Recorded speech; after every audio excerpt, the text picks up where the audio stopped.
Ada kebiasaan menarik nih dari tokoh-tokoh besar ya, yang membantu kita dalam kehidupan keseharian kita, terutama dalam dunia pekerjaan, yaitu kebiasaan mereka untuk nulis panduan bagi diri pribadi. Kalau kita lihat di statistik ya, sekitar 71% CEO di US itu mengalami imposter syndrome.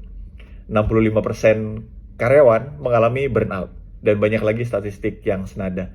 Kenapa hal ini terjadi? Karena kita hidup di era yang cepat, kita banyak tekanan, komparasi kiri kanan, biasanya menghasilkan kegelisahan dalam dunia kerja, atau juga menghasilkan perasaan tidak layak padahal kita sudah melakukan banyak hal gitu.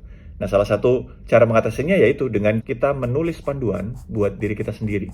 Karena dengan kita tulis panduan buat diri kita sendiri, kita bisa jadi clear nih, apa value kita, seperti apa cara kita memandang hidup.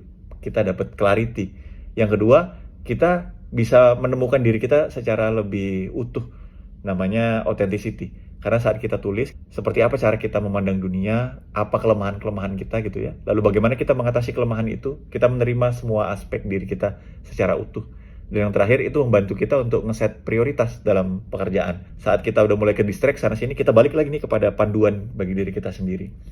Yang ditulis sama para tokoh ini tuh pendek-pendek ya. Ide utamanya aja yang mereka tulis. Misalnya dari Ray Dalio, miliarder di US, dia menulis buku namanya Principles.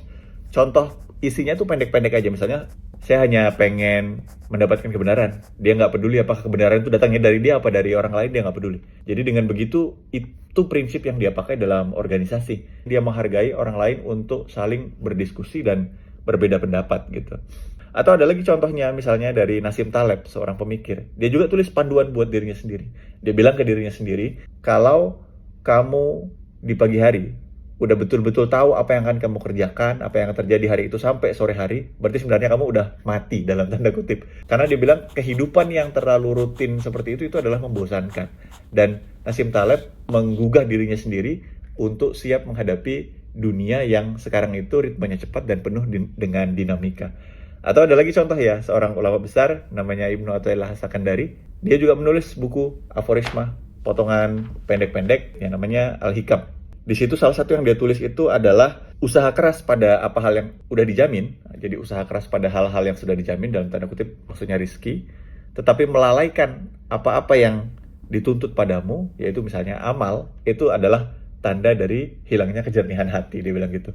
Nah, jadi kan semua itu adalah contoh-contoh tulisan yang pendek-pendek, langsung ke ide pokok utama, pesan bagi diri sendiri. Kalau kita biasain menulis seperti itu, kita tulis pendek-pendek, pesan bagi diri kita sendiri, nanti kita akan lebih punya clarity dalam menghadapi keseharian.